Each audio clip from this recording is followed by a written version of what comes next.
Praise the lord. Hallelujah. ఓ ప్రభువా, ఓ ప్రభువా, నీవే నా మంచి కాపరివి, నీవే నా మంచి కాపరివి, దారి తప్పిన నన్నును నీవు వెదకి వచ్చి రక్షించితివి, నిత్య జీవమునిచ్చిన దేవా, నిత్య జీవమునిచ్చిన దేవా, నీవే నా మంచి కాపరివి, నీవే నా మంచి కాపరివి. ఓ ప్రభువా, ఓ ప్రభువా, నీవే నా మంచి కాపరివి, నీవే నా మంచి కాపరివి. ఏకరీతిగా ఉన్న దేవా మీకు స్తోత్రం. ఒకని తల్లి ఆదరించునట్లు ఆదరించువాడా మీకు స్తోత్రం. 7 నక్షత్రములను 7 ఆత్మలను గలవాడా మీకు స్తోత్రం. 7 నక్షత్రములు కుడి చేత పట్టుకుని 7 దీపస్తంభముల మధ్య సంచరించువాడా మీకు స్తోత్రం. ఏకరీతిగా నుండువాడా, సంవత్సరమునకు ఆధారము అంతము లేనివాడా మీకు స్తోత్రం. నేటి దినము కొరకు ఏర్పాటు చేయబడిన వాక్య భాగము, ఆయన కుమారుడయ్యుండియు తాను పొందిన శ్రమల వలన విధేయత నేర్చుకొనెను. హెబ్రీలకు వ్రాసిన పత్రిక 5వ అధ్యాయము 8వ వచనము. దేవాతి దేవుని గురించి సాక్ష్యము ఇక్కడ చెప్పబడినది.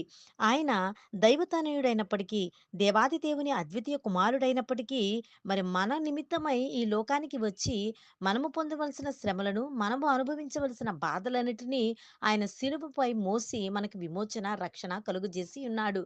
ఆ అన్నిటి శ్రమల వలన ఆయన ఇంకనూ ఒదిగింపబడి తన్ను తాను తగ్గించుకుని దేవునికి ఇంకనూ విధేయుడిగా జీవించి మాట్లాడగలిగినాడు. అలనాడు సిలువలో మరణిస్తూ కూడా, తండ్రి వీరేమి చేయుచున్నారో వీరెరుగరు గనక వీరిని క్షమించు అని మన నిమిత్తము ప్రజలందరూ కలిసి వీరిని సిలువ వేయము, సిలువ వేయము అని కేకలు వేస్తూ ఉంటే, ప్రభువువారు మాత్రం వీరేమి చేయుచున్నారో వీరు ఎరుగరయ్యా అని తన తండ్రిని బ్రతిమాలుకుంటూ మన పక్షాన విజ్ఞాపనము చేస్తూ ఉన్నాడు. కనుక ప్రియ దేవుని బిడలారా, మనమందరము కూడా దేవుని నామాన్ని స్మరిస్తున్న మనము దేవునికి దగ్గరగా జీవించడానికి ప్రయత్నించవలసిన వారమై ఉన్నాము. ఆయన పొందిన దెబ్బల వలన ఆయన విధేయత నేర్చుకున్నట్లు, మన కొరకు ఆయన అనుభవించిన శిక్షను చూసి, ఆ శిలువ భారాన్ని చూసి, ఆ శిలువ త్యాగాన్ని చూసి మనలను మనం సరిచేసుకుందాం. ప్రభు వారి యొక్క శ్రమల వలన మనము కూడా విధేయత కలిగి జీవించుదాం. విధేయత, నీ తండ్రి విధేయుడై ఉన్నట్లుగా మనము కూడా విధేయులై ఉండవలెను.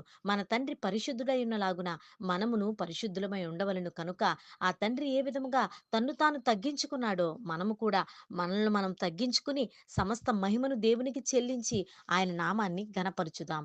దేవుడు తన పరిశుద్ధ వాక్కును దీవించునుగాక. ఆమేన్. ప్రార్థన.